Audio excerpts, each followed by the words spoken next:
Our next speaker is Kate Delaney from Delaney Foresight, and we keep on hearing a lot of information about innovation and change. Kate's had a lot of experience of change management in the public sector around Australia, and when you're trying to change public sector cultures and behaviour, there's a lot of challenges and learnings, and I'm sure we'll hear about those from Kate.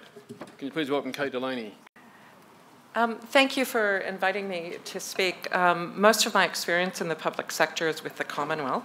I have about 18 years experience teaching and consulting to the Commonwealth. My local government experience is mainly based in New Zealand. I do a lot of work with the state of Victoria, like the Victorian Police as well. So I kind of range over a number of areas: strategy, innovation, foresight, strategic foresight. You heard one of our gurus, Rick Slaughter, earlier today, I believe. And I touch on change and innovation. So sometimes I'm called in to help a group like corporate group in the Department of Social Services because they're going through machinery of government changes and they want to think about that. But my personal interest is really about the long term. And what I want to do is I want to help people make better decisions about the long term. And you know that there's kind of two types of decisions you can make on the long term. One is to create the long term you want, where possible. And the other is to position yourself in the long term to be more resilient to it.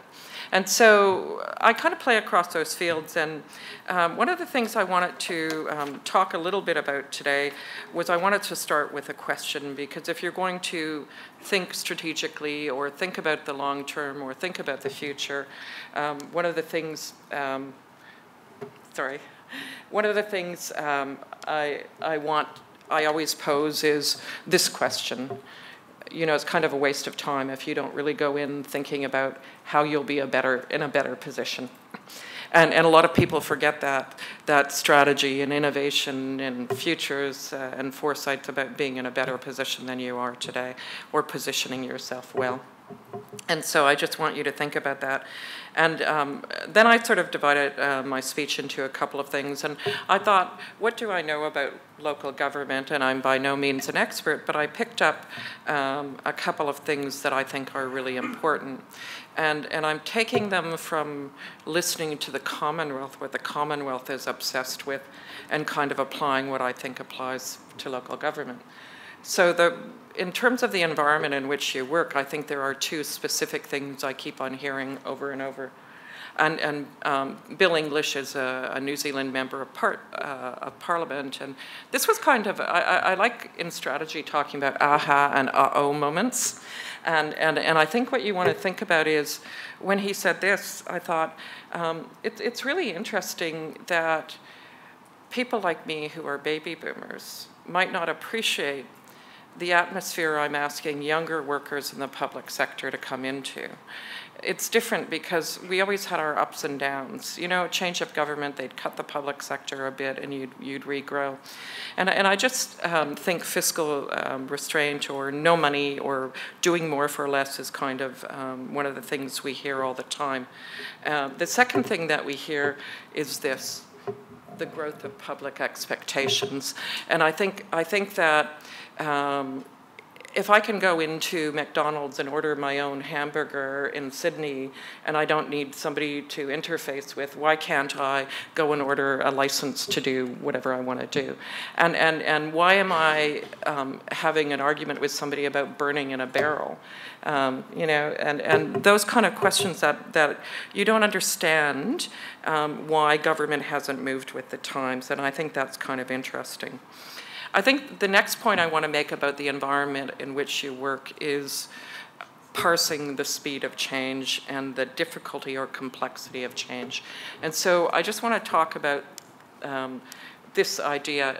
You've probably all heard of the Red Queen effect. You run faster and faster to stay in the same place. And one of the things that you want to think about, though, is that's not true of everything you do. And it sort of relates a little bit to Cardinia Council. In a day, you might want to work on an area that's really fast changing, and you might work on an area that's pretty stable. And so when you're looking at how to manage change, how to create a new future, how to be strategic about positioning yourself in whatever future, one of the things you want to start doing is dividing your understanding of change. What's stable, what's dynamic? And what I often do is translate strategy into questions. So here's the 2 questions I usually ask people in relation to static or dynamic, or stable is probably a better word. Sometimes you put words up and you go, why didn't I put stable? How often does a factor change in a period of time? That's one thing you should sit down and think about. If you're talking to somebody who's a senior manager or management in your council and you say, are they in an area that has change often? And do you have to consider a lot of new factors is kind of the second question. The other thing that I talk about in terms of uncertainty in the environment that you're working in, aside from the speed of change, is this concept here about something being simple and complex. You probably, some of you probably recognize the roundabout, that's 5 roundabouts, called the Magic Roundabout.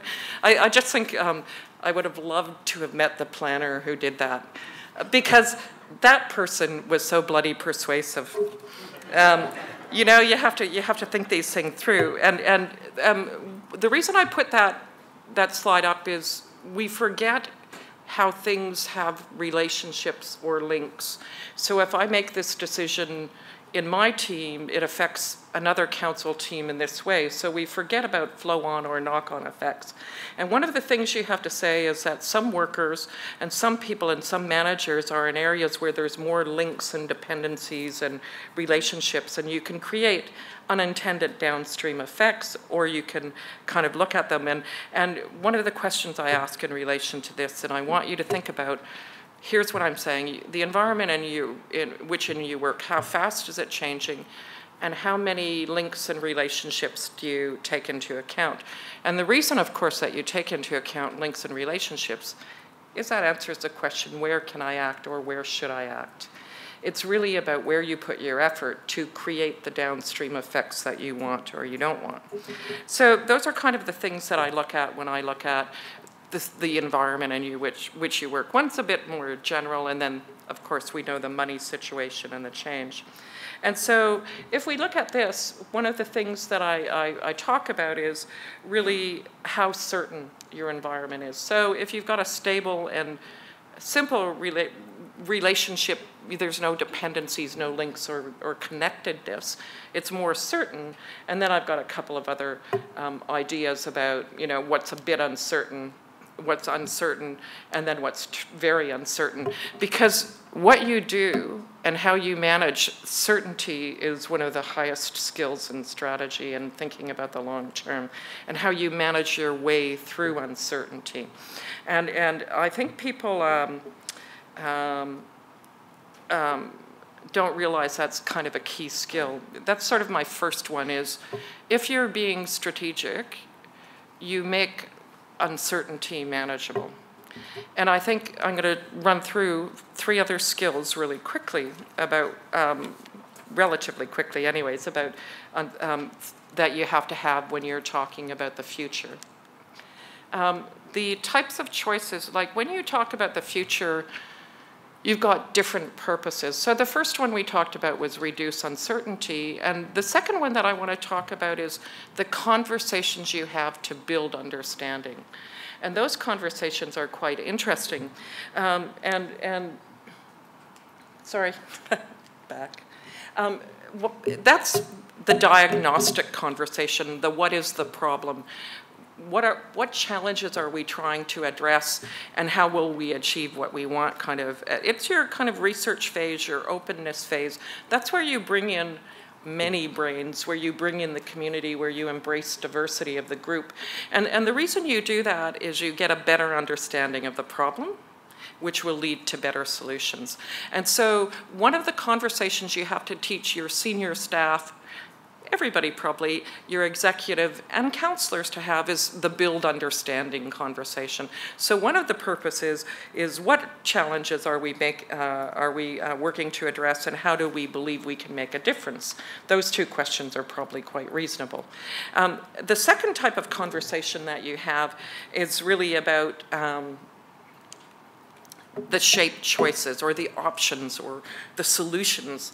And the shaped choices conversations are quite interesting because you consciously make a choice to decide and answer the question, where will we play? It's a where will we play idea. And yes, the legislation, you know, will say you have this mandate, but there's a lot of gray area in how you interpret it. And in a more specific way, you ask and answer what part of the problem should we work on? And then you say, where should we put our effort? Too many people are scattergun.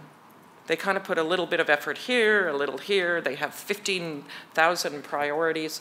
A couple of years back, I was doing something with the Department of Prime Minister and Cabinet, and they gave me a plan that had 35 priorities, and they had very limited budget. And I said to them, well, this makes no sense because you haven't said, if I put my effort here, I'm going to get a better return for effort. And I think government isn't talking about a return on investment, but a return on effort. What resources do I have to play? And then you have to start thinking about how you measure success. And I think the other thing is, you know, you shape choices, and what you're doing is, here's what we could do. Let's have a conversation about which way forward is best.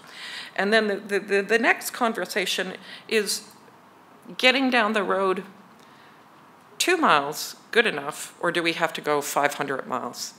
And that's kind of the incremental versus the big bang change. And I think some people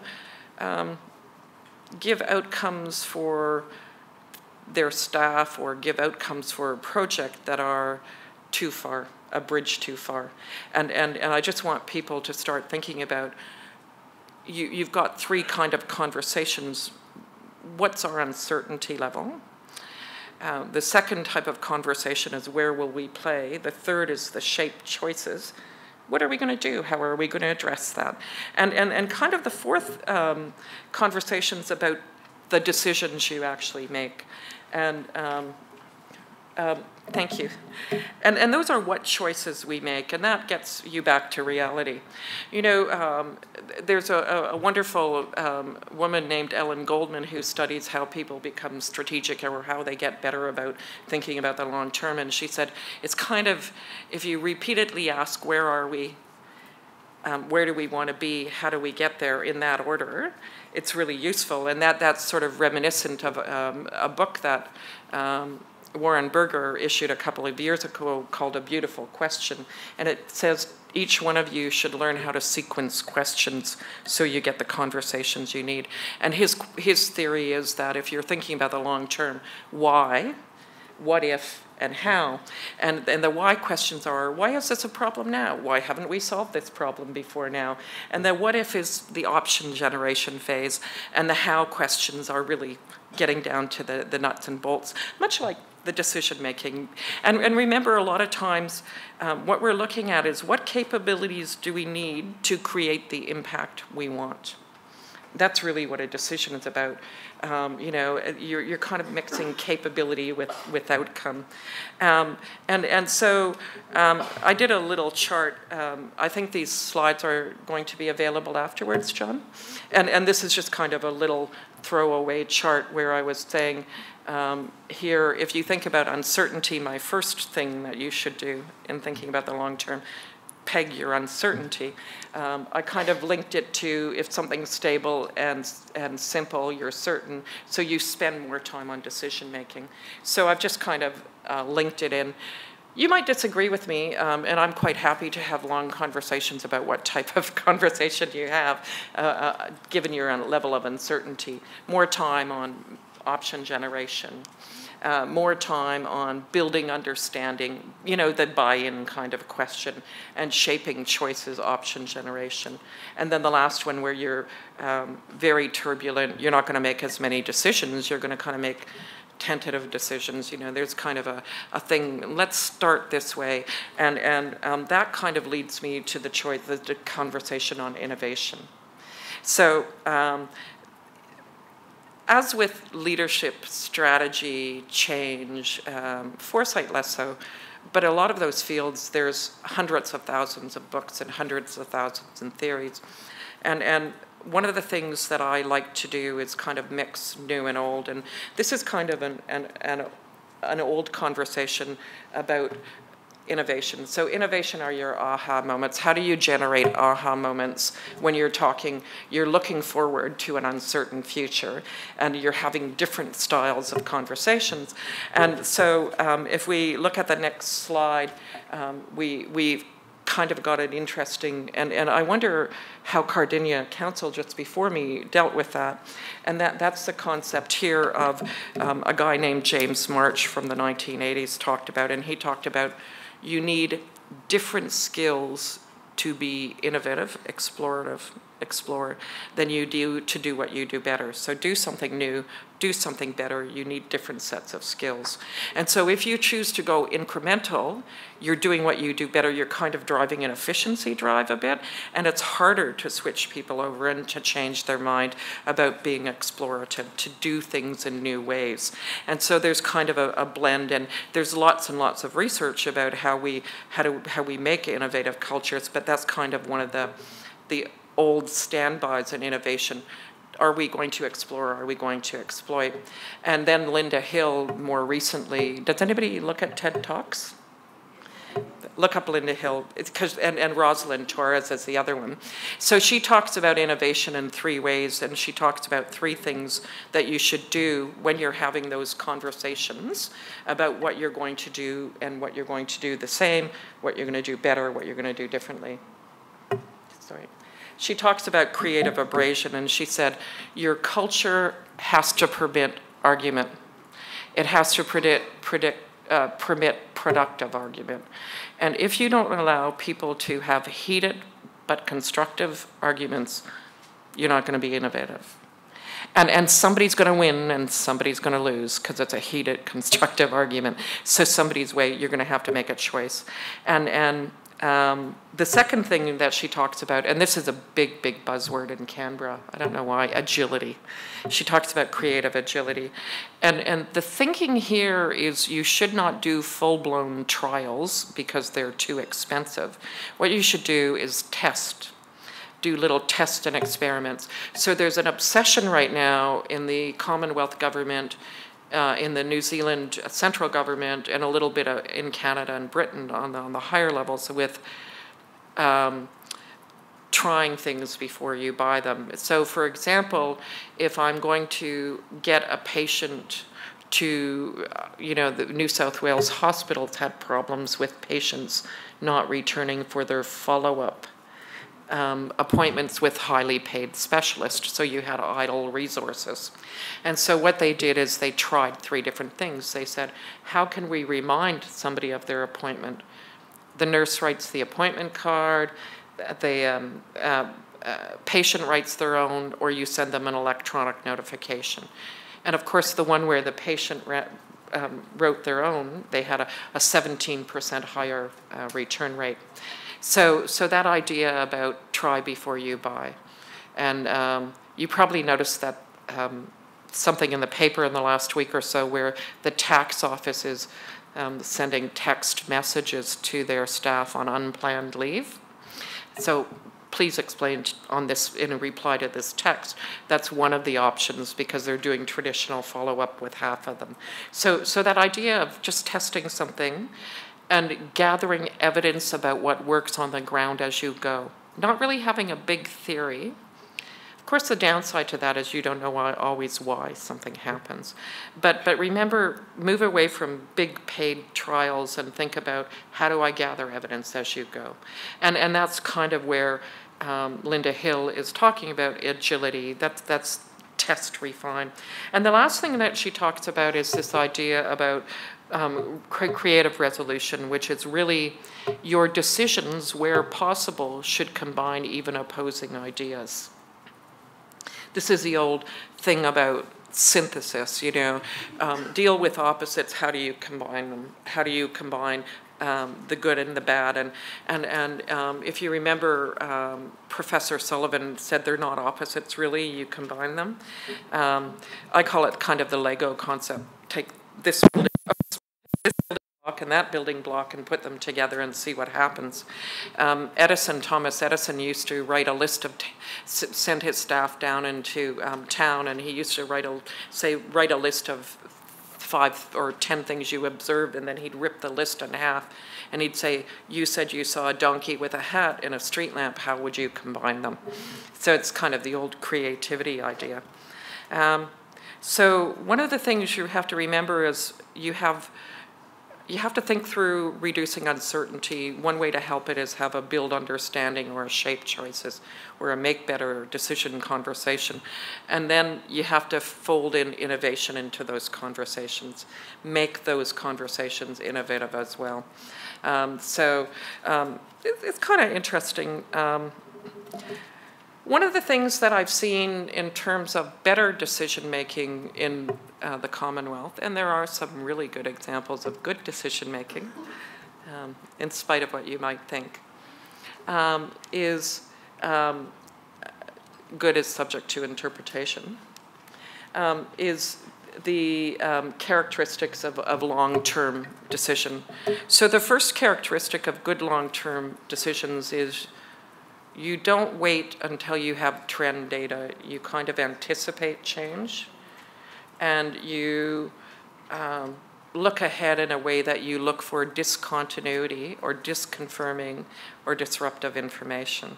So I run a group of about 25 departments, some of them from the state of Victoria, some from New Zealand, and some from the Commonwealth. And our job is to look at things that are coming, so there's no trend data. It's sort of a little bit of data, a little bit of evidence.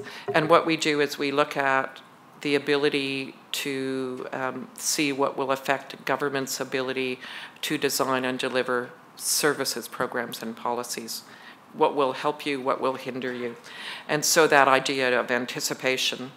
I've said kind of the other points already, but I'll just refresh them, that you look at decisive aspects of the situation. You concentrate your effort where it counts most, and then you consider what's actionable by you, and that's your doability test. And so many people thinking about the long term or being strategic or understanding the future, building that understanding of what might happen, doesn't have to tie back to reality, but when you make decisions, you have to bring it back to today. And so there's a kind of a doability or an action test or an actionability test. And that was kind of my, how do you get aha moments? You know, those 4 types of reduce uncertainty, shape choices, build understanding, make decision type of conversations with that layer of innovation. Now I'm just going to talk from my experience, and this is partly research-based but also observational. I wanted to talk about one final thing, the uh-oh moments. What causes things to go wrong or to go awry? And I've only selected a few of them, and this is, so I've been working with Commonwealth departments about 20 years, and this is kind of what I come up with. If you look at them, the first one is this idea of people have an action bias. So most public servants that I deal with like executing something or doing something. They like doing, they're doers, and they don't like reflecting or thinking or planning. So quite often when you talk to them, you know, you'll have this conversation, and you hear halfway through, oh, if we had thought it through a bit 6 months ago, this wouldn't have happened. And it's that idea about leaping to action before you think things through or you reflect. And so one of the things that I often advise them to do is to slow down and reflect and teach themselves to reflect. And there's some newer research from the last couple of years that said reflection only has to be 2 to 10 minutes at the beginning of something, and you'd be surprised at how much more or how less frequently, you get the we should have thought about that 6 months ago conversations. The second thing that I want to talk about is this automatic behavior that people have. And automatic behavior, you probably have read, some of you have probably read Daniel Kahneman's work on thinking fast and thinking slow. And it kind of relates to that. But you know the person who goes into your work conference room and sits in the same seat? And you know how to upset them. You know, one of the things that I want you to think about is not only do we have people preferring to do, combine that with the things they do without thinking. And so that's where I see a lot of challenges come up. So those are two individual biases.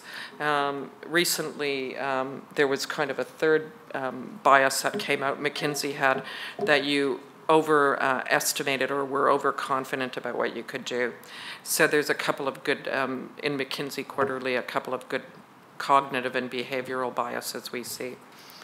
The other problems I see in terms of thinking in the long term or creating an ability or hindering an ability to think in the long term is functional units. You know, the it ain't broke, don't fix it.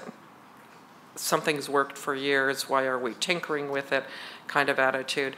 And it's because we don't have the conversation about why we're doing things.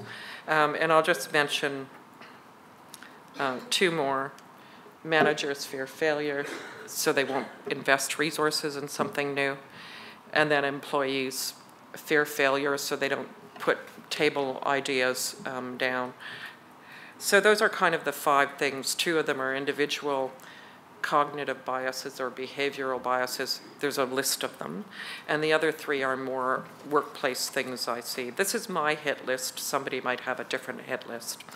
And I wanted to leave you with 4 questions to take back to the office.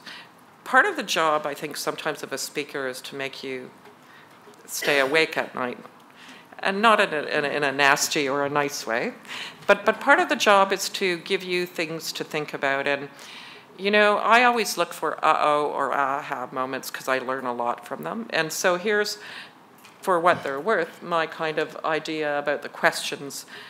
We can see I had a newer computer than when we're using for projecting. How much extra work results from incentive and evaluation systems that pressure staff to look like they're worky, like they're busy, and or to outperform each other? There's a wonderful literature about fake work. There's some really interesting books about how we, as organizations, create the desire or the incentive to do fake work. So that was one of the questions that I think about that you could look at. That's a low-hanging fruit. Look at how you incentivize people and do you create the incentive for fake work. The second question is, what information flows can you do away with? There's a lot of information that doesn't change people's decision. Have you ever worked for somebody who wants, instead of the normal 2-page briefing, the 30-page briefing? It's because their comfort zone is detail. And so I just want you to think about how much information you actually use and what information you use in decision making. It sort of gets back to one of my earlier points, is figure out what is the decisive aspect of the situation. Figure out what is the decisive that makes you choose option A over option B. What's the decisive point or the pivot point? The next thing is look at your meetings and look at how you trust your staff. Can you get them to make, can you trust them in a different way so that you don't need meetings to have decisions and judgment calls made? So there's a whole literature on how to give people principles of decisions that you will that mean they don't overstep the mark. And the final thing is, how can you work with others to simplify your processes so that they can, to simplify their processes so you can simplify yours. And that comes from work with the Department of Health. So you know the Commonwealth Department of Health has a funding relationship with state departments of health. And sometimes they ask for a very bizarre accounting of how the funding is spent. And so that's where I came from.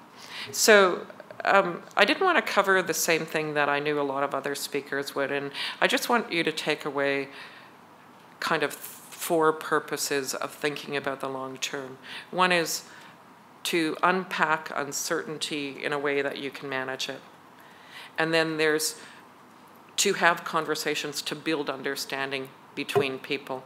And that will help you figure out where you're going and where you are today. The second is to help generate better options. And the third, of course, is to make decisions that are viable over the long term and create the least amount of downside risk. Thank you.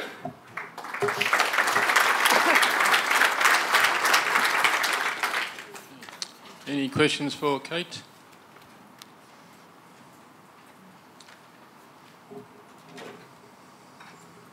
Foresight. Thank you very much, Kate.